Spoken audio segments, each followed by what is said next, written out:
Hunting knife. There were two men who owned a cabin in the woods.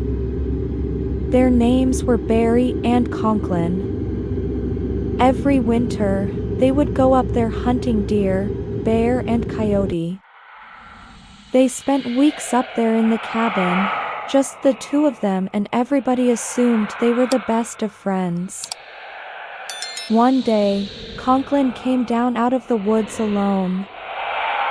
He said his friend Barry had gotten lost out there in the wilderness. A search party was sent back up into the woods to find him. But there was a snowstorm and they couldn't find any trace of the missing man. The police thought there was something fishy about the whole business. Conklin got very nervous, flustered when they began asking him questions, and they suspected he wasn't telling them the whole story.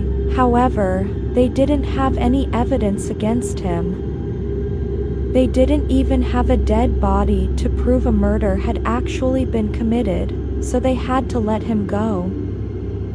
Then, the spring came and the snow melted.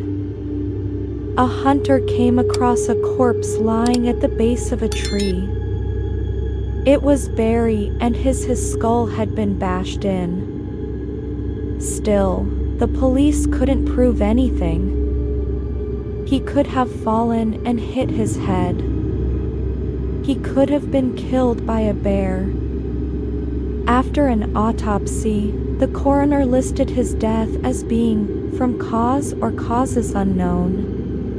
Beside his corpse, they found his rifle, which was all rusty. Strapped to his leg was a sheath for his hunting knife, but the knife itself was missing. Nobody thought much about that at the time.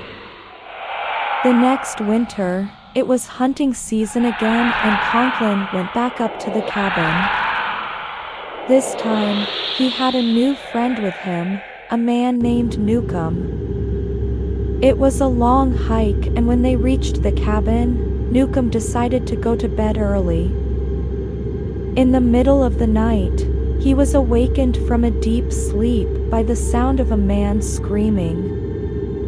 It sounded like Conklin's voice, and he was screaming, "Don't do it! Don't do it!" Newcomb jumped out of bed and felt around for a flashlight.